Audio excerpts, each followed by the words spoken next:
오늘 하나님의 말씀은 구약성경 898페이지 시편 126편 1절로 6절까지 말씀입니다. 본문을 한번 읽고 말씀을 들으시면 감사하겠습니다. 이 시간 예배드리는 여러분에게 하나님께서 하늘문을 여시고 은혜와 축복을 내려주시기를 주님의 이름으로 축원합니다. 오늘은 울며 씨를 뿌리는 자는 기쁨으로 거두리로다, 이런 제목으로 함께 은혜를 나누겠습니다. 이제는 밤에 열대야가 사라지고 선선한 바람이 부는 것 같습니다. 추수의 계절 가을이 성큼 다가온 것 같아요. 사람은 누구나 열매를 원합니다. 우리는 종종 이런 말을 하죠. 저 사람은 참 좋겠다. 어떻게 저런 복을 받았을까? 이렇게 사람들은 그 사람이 맺은 열매를 보며 부러워합니다. 그러나 뿌리지 않고 거두는 열매는 없습니다. 그 사람이 그와 같은 열매를 맺은 것은 사람들이 알지 못하는 수많은 땀과 눈물의 씨앗이 있었기 때문입니다. 어떤 사람은 이렇게 말하기도 해요. 나는 별로 뿌린 것이 없는데 왜 이런 열매를 거두고 있을까? 그렇다면 그 사람은 누군가가 뿌린 씨의 열매를 거두고 있는 것이죠. 부모가 뿌렸든지 조상이 뿌렸든지 아니면 주위에 누군가가 뿌렸던 겁니다. 이 시편 126편은 두 부분으로 나누어져요. 1절로 3절 그리고 4절로 6절. 1절로 3절은 바벨론 포로에서 예루살렘으로 돌아온 이스라엘 백성들이 과거를 회상하며 부르는 그런 노래예요. 1절에 말씀합니다. 여호와께서 시온의 포로를 돌려보내실 때에 우리는 꿈꾸는 것 같았도다. 우상 숭배와 죄로 바벨론에게 나라를 빼앗기고 예루살렘 성전이 불타고 무너졌습니다. 이스라엘 백성은 바벨론 포로가 되었습니다. 그런데 꿈 같은 일이 일어났습니다. 바벨론을 무너뜨린 바사왕 고레스가 칙령을 내립니다. 바벨론에 남아있는 이스라엘 백성들 가운데 원하는 사람은 예루살렘으로 이스라엘로 돌아가라는 것입니다. 그리고 무너진 예루살렘 성전을 건축하라는 거예요. 정말 꿈 같은 일이 일어난 거죠. 2절 말씀입니다. 그때 우리 입에는 웃음이 가득하고 우리 혀에는 찬양이 찼었도다. 그때 문나라 가운데서 말하기를 여호와께서 그들을 위하여 큰 일을 행하셨다 하였도다. 아멘. 얼마나 기쁜지 입에는 웃음이 가득하고 혀에는 찬양이 넘쳐났습니다. 다른 나라들도 이것을 보고 여호와 하나님께서 그들을 위하여 큰 일을 행하셨다고 말할 정도였습니다. 전적으로 하나님의 역사였습니다. 하나님은 이미 이스라엘의 멸망과 회복을 선지자들을 통해서 말씀하셨습니다. 예레미야서 25장 29장에 보면 하나님께서 예레미야 선지자에게 말씀하세요. 이 모든 땅이 폐허가 되어 놀랄 일이 될 것이며 이 민족들은 70년 동안 바벨론의 왕을 섬기리라. 여호와의 말씀이니라. 70년이 끝나면 내가 바벨론의 왕과 그의 나라와 갈대아인의 땅을 그 죄악으로 말미암아 벌하여 영원히 폐허가 되게 하되 여호와께서 이와 같이 말씀하시니라. 바벨론에서 70년이 차면 내가 너희를 돌보고 나의 선한 말을 너희에게 성취하여 너희를 이곳으로 돌아오게 하리라. 아멘. 이스라엘의 회복은 하나님의 약속입니다. 그리고 하나님은 하나님의 말씀대로 이 큰 일을 행하셨습니다. 그러나 이 놀라운 역사는 저절로 일어난 것이 아닙니다. 바벨론 땅에서 하나님의 약속의 말씀을 붙잡고 기도했던 믿음의 사람들이 있었기 때문입니다. 하나님은 기도를 통해 하나님의 약속을 이루십니다. 그래서 하나님은 이스라엘의 회복만을 말씀하신 것이 아니라 회복의 약속의 말씀을 붙잡고 기도해야 한다고 말씀하셨습니다. 에스겔서 36장 24절, 28절, 37절에 이렇게 말씀합니다. 내가 너희를 여러 나라 가운데에서 인도하여 내고 여러 민족 가운데에서 모아 데리고 고국 땅에 들어가서 내가 너희 조상들에게 준 땅에서 너희가 거주하면서 내 백성이 되고 나는 너희 하나님이 되리라. 주 여호와께서 이같이 말씀하셨느니라. 그래도 이스라엘 족속이 이같이 자기들에게 이루어 주기를 내게 구하여야 할지라. 아멘. 하나님의 약속을 붙잡고 그 말씀이 이루어지기를 기도하라는 말씀입니다. 하나님께서 이루실 놀라운 역사를 위해 기도의 씨앗을 뿌리라는 말씀입니다. 바벨론 땅에서 하나님의 약속을 붙잡고 기도의 씨앗을 뿌린 사람 가운데 하나가 바로 다니엘이죠. 다니엘 9장 2절, 3절, 17절에 이렇게 말씀합니다. 고 그 통치 원년에 나 다니엘이 책을 통해 여호와께서 말씀으로 선지자 예레미야에게 알려주신 그 연수를 깨달았나니 곧 예루살렘의 황폐함이 70년 만에 그치리라 하신 것이니라. 내가 금식하며 베옷을 입고 죄를 덮어쓰고 주 하나님께 기도하며 간구하기를 결심하고 그러하온즉 우리 하나님이여 지금 주의 종의 기도와 간구를 들으시고 주를 위하여 주의 얼굴빛을 주의 황폐한 성소에 비추시옵소서. 아멘. 이스라엘 백성이 포로에서 돌아온 꿈같은 역사를 경험한 것은 그들이 기적같은 열매를 거두며 웃음이 가득하고 찬양이 넘쳐났던 것은 이와 같이 바벨론 땅에서 하나님의 약속을 붙잡고 기도의 씨앗을 뿌린 믿음의 세대가 있었기 때문입니다. 그들의 부모 세대가 그리고 그 윗세대가 기도의 씨앗을 뿌렸기 때문입니다. 물론 자신이 뿌린 기도의 열매를 자신이 거둔 사람도 있을 것입니다. 고국으로 돌아가기를 간절히 기도해서 그 기도의 응답으로 예루살렘 땅을 밟은 사람도 있을 것입니다. 그러나 훨씬 더 많은 사람들은 기도의 씨앗만 뿌렸지 그 열매를 거두지는 못했습니다. 그러면 기도가 헛된 것입니까? 아닙니다.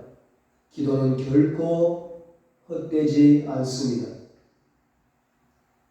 뿌린 씨앗이 때가 되면 반드시 풍성한 열매를 맺듯이 우리가 뿌린 기도도 때가 되면 반드시 풍성한 열매를 맺습니다. 바벨론의 포로로 끌려간 세대가 기도의 씨앗을 뿌렸기에 70년 후의 세대가 그 열매를 거두었던 것입니다. 만약 바벨론 포로 세대가 기도의 씨앗을 뿌리지 않았다면 그 포로 생활하면서 힘들다고 슬프다고 고달프다고 기도의 씨앗을 뿌리지 않고 기도하기를 포기했더라면 70년 후의 세대는 꿈꾸는 것 같은 그 기적의 열매를 거둘 수 없었을 것입니다. 그들은 현실을 보지 않았습니다. 문제를 보지 않았습니다. 영원히 무너지지 않을 것 같은 바벨론을 보지 않았습니다. 그들은 하나님을 바라보았습니다.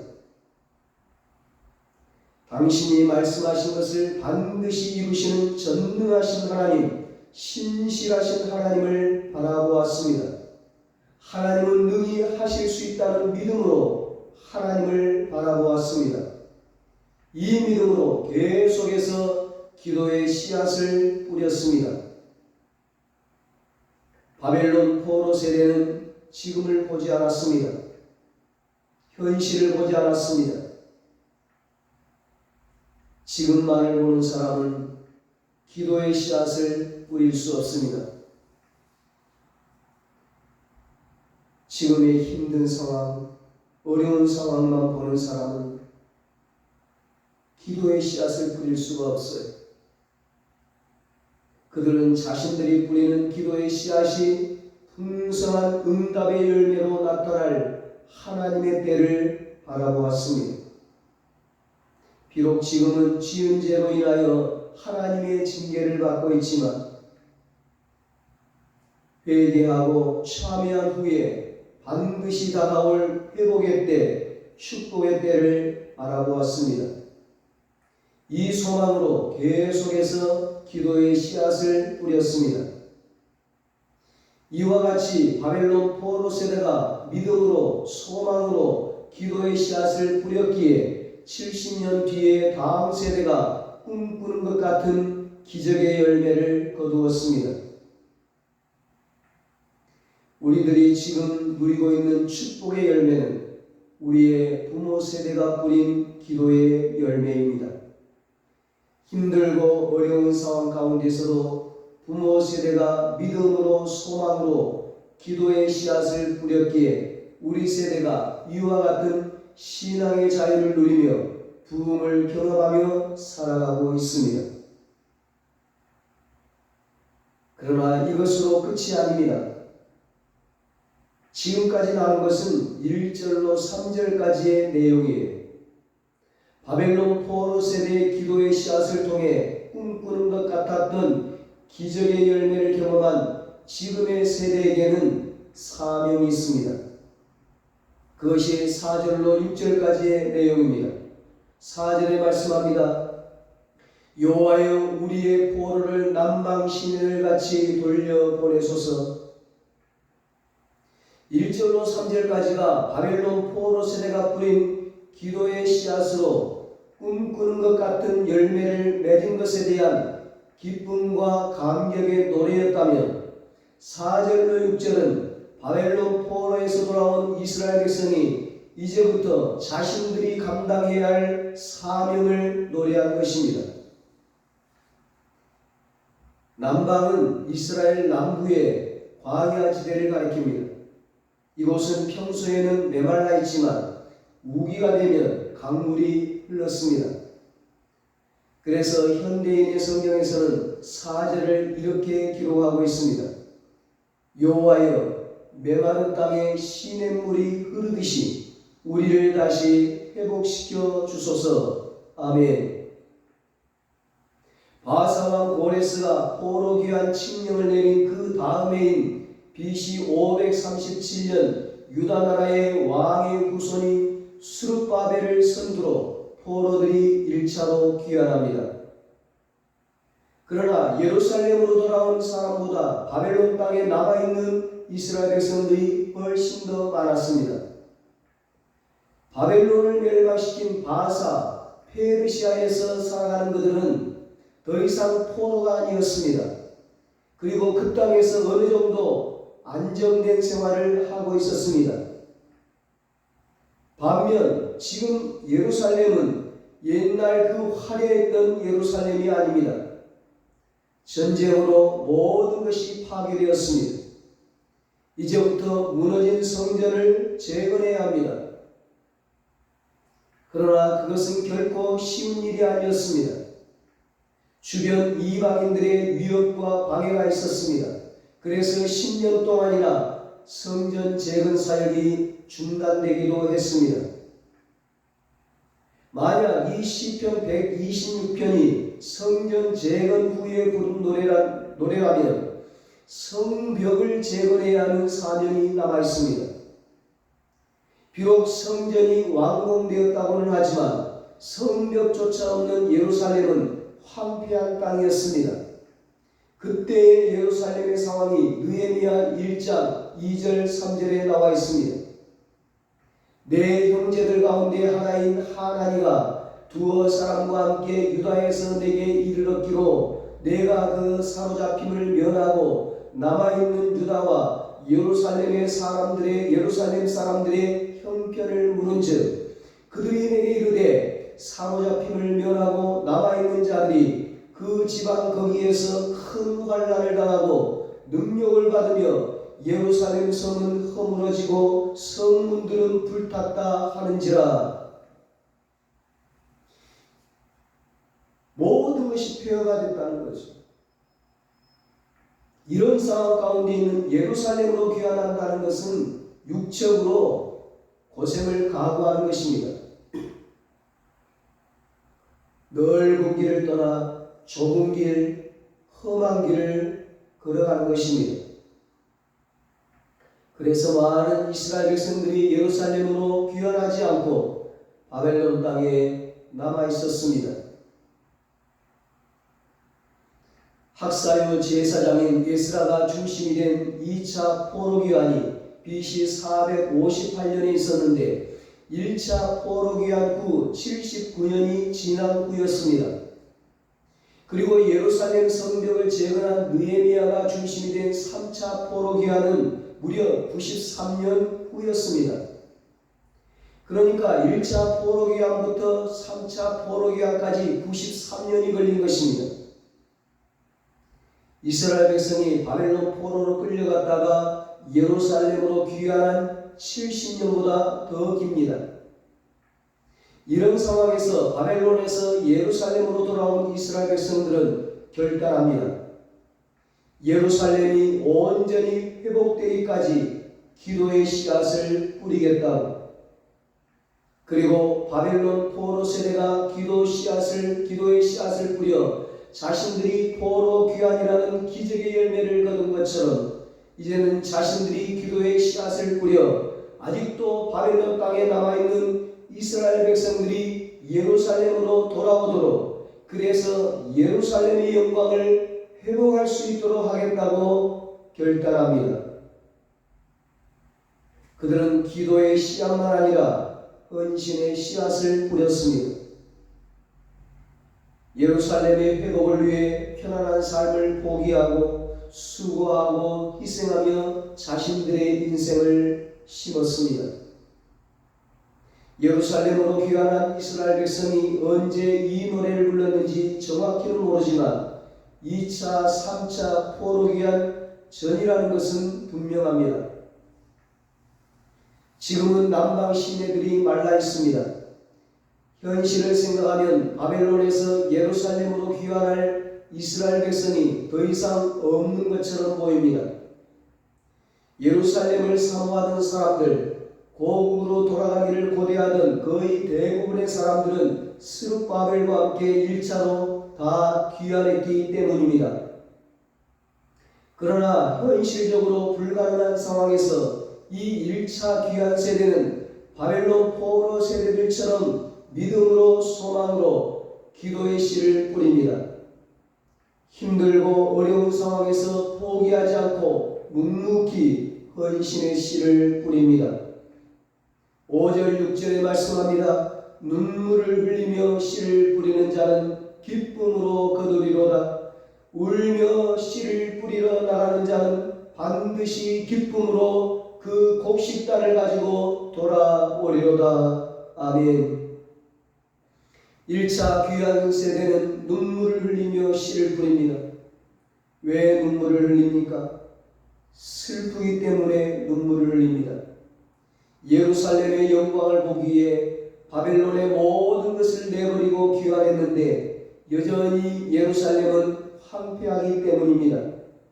예루살렘 성은 허물어지고 성문들은 불탄 상태로 있기 때문입니다. 왜 눈물을 흘립니까? 너무나 아프기 때문에 눈물을 흘립니다. 주변 이방인들로부터 큰 환난을 당하고 위협을 당하고 능력을 받고 고난을 받고 있기 때문입니다. 왜 눈물을 흘립니까? 낙심 때문에 눈물을 흘립니다. 남방신애들이 말라버렸기 때문입니다. 더 이상 물이 흐르지 않을 것처럼 보이기 때문입니다. 바벨론 땅에서 예루살렘으로 귀환할 사람들이 더 이상 없는 것처럼 보이기 때문입니다. 많은 사람들이 귀환해야 예루살렘의 영광이 회복될 수 있는데 돌아오지 못해서 너무 슬퍼서 아파서 낙심이 돼서 그래서 눈물을 흘립니다. 우리도 1차 귀한 세대가 흘리는 눈물을 경험합니다. 예수님을 사랑해서 믿음의 길을 걸어갑니다. 그러나 우리의 인생이 황폐합니다. 그래서 슬픕니다. 때로는 예수님을 믿지 않는 세상 사람들에게 조롱과 핍박을 받습니다. 하나님을 부인하고 하나님의 말씀을 대적하는 세상에서 믿음의 사람으로 살아가려면 수많은 환난을 당합니다. 그래서 아픕니다. 슬픔보다 아픔보다 더 힘든 것은 낙심입니다. 아무리 슬프고 아파도 소망이 있으면 얼마든지 이길 수 있습니다. 그런데 앞이 보이지 않습니다. 더 이상 하나님의 역사가 없는 것처럼 보입니다. 아무리 기도하고 전도해도 하나님께로 돌아오는 사람이 없습니다. 가족 구원, 친척들의 구원, 이웃의 구원을 위해 그렇게 눈물의 씨를 뿌렸는데 현실은 여전히 말라버린 남방 시내들 같습니다. 그래서 우리도 웁니다. 그러나 중요한 것은 눈물을 흘려도 기도의 씨앗을 뿌리는 일은 멈출 수 없습니다. 눈물을 흘려도 헌신의 씨앗을 뿌리는 일은 멈출 수 없습니다. 슬퍼서 울더라도 씨앗을 뿌려야 합니다.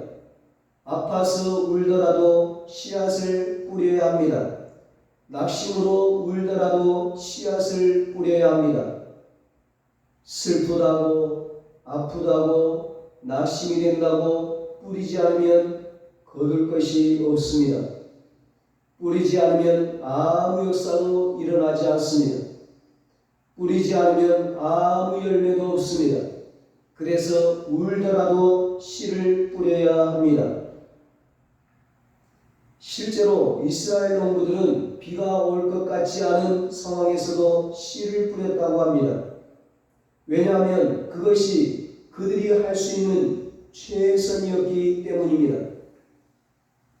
어차피 가지고 있는 씨앗으로는 굶주림을 피할 수 없습니다.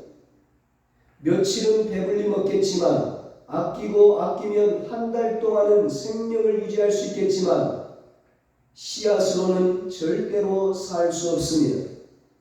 그래서 비가 올 것 같지 않은 상황에서도 씨를 뿌렸습니다. 그것만이 사는 길이기 때문입니다. 그러나 기억하십시오. 우리 하나님은 신실하십니다. 우리의 기도에 반드시 응답하시는 분이십니다. 우리가 뿌리는 기도의 씨, 우리가 뿌리는 헌신의 씨는 결코 헛되지 않습니다. 반드시 풍성한 열매를 맺습니다. 때로는 눈물을 흘리며 씨를 뿌리기도 하지만 그 눈물은 추수의 기쁨으로 바뀝니다. 고린도전서 15장 58절에 사도 바울이 예수님이 부활의 첫 열매가 되신 것처럼 우리도 부활할 것을 얘기하면서 이렇게 말씀합니다. 그러므로 내 사랑하는 형제들아, 견실하며 흔들리지 말고 항상 주의 일에 더욱 힘쓰는 자들이 되라. 이는 너희 수고가 주 안에서 헛되지 않은 줄 알미라. 아멘. 우리의 수고, 우리의 헌신 결코 헛되지 않습니다. 반드시 열매를 맺습니다. 수룹바벨의 주도하에 예루살렘 성전이 재건된 후에도 무려 72년 동안 예루살렘 성벽이 없었습니다. 그러니까 바벨론 포로 세대가 70년 동안 기도의 씨앗을 뿌렸던 것만큼 1차 포로 귀환 세대도 기도의 씨앗을 뿌렸습니다. 얼마나 많은 눈물을 흘렸을까요? 그래도 그들은 힘들고 어려워도 바벨론으로 돌아가지 않고 하나님께서 부르신 사명의 자리를 지키며 끝까지 기도의 씨를, 헌신의 씨를 뿌렸습니다. 그리고 그들이 뿌린 기도의 씨가 2차, 3차 포로 귀환의 열매로 나타났습니다. 그들이 뿌린 기도의 씨가 예루살렘 성전과 성벽이 재건되는 기적 같은 열매를 맺었습니다. 우리 중에도 마음이 슬픈 성도와 가족들이 있습니다. 그래도 기도의 씨앗을 뿌려야 합니다. 그러면 기쁨으로 추수할 때가 옵니다. 큰 고난으로 사람들의 능력으로 아픈 성도들이 있습니다. 몸이 아픈 성도들도 있습니다. 그래도 기도의 씨앗을 뿌려야 합니다. 그러면 고난과 능력은 영광의 열매가 될 것입니다. 아프고 병든 육신도 새로워질 것입니다. 낙심으로 기도할 힘조차 잃어버린 성도들이 있습니다. 우리의 기도가 아무 소용없는 것처럼 보이기도 합니다. 그러나 헛된 기도는 없습니다. 포로 세대는 자신들이 뿌린 기도의 열매를 보지 못했습니다. 그러나 그들의 기도를 통해 70년 뒤에 포로 귀환과 예루살렘 성전 재건의 열매를 맺었습니다. 1차 귀환 세대도 자신들이 뿌린 기도의 열매를 보지 못했습니다. 그러나 그들의 기도를 통해 2차, 3차 포로 귀환의 역사가 일어나고 예루살렘 성벽 재건의 열매를 맺었습니다. 사랑하는 여러분, 지금 당장 열매가 보이지 않는다고 낙심하지 마십시오. 지금 당장 헌신의 열매가 보이지 않는다고 낙심하지 마십시오. 아무리 현실이 불가능한 것처럼 보여도 믿음과 소망으로 기도의 씨앗을 뿌리면, 묵묵히 헌신의 씨앗을 뿌리면 반드시 기쁨으로 단을 거둡니다. 이런 은혜가 우리 모두에게 있게 되기를 예수님의 이름으로 축원합니다. 기도하겠습니다. 하나님 아버지, 울며 씨를 뿌리는 자는 반드시 기쁨으로 열매를 거두리라고 약속하셨사오니 슬프고 아프고 낙심이 된다 할지라도 포기하지 말고 눈물로 씨를 뿌리게 하여 주시옵소서. 믿음의 씨를 뿌리게 하여 주시옵소서. 기도의 씨앗을 뿌리게 하여 주시옵소서. 헌신의 씨앗을 뿌리게 하여 주시옵소서. 그래서 우리 세대만이 아니라 다음 세대와 그 다음 세대들이, 우리의 후손들이 풍성한 열매를 거두게 하시고 하나님의 구원의 열매, 축복의 열매를 풍성히 거두게 하여 주시옵소서. 이제는 우리 주 예수 그리스도의 무한하신 은혜와 하나님 아버지의 사랑하심과 성령님의 위로하시고 교통하심이 눈물로 씨를 뿌려 기쁨으로 열매를 거두기로 소원하는 사랑하는 모든 성도들과 저들의 가정과 자녀들과 사업과 직장 위에 이제로부터 영원토록 함께 있을지어다. 아멘.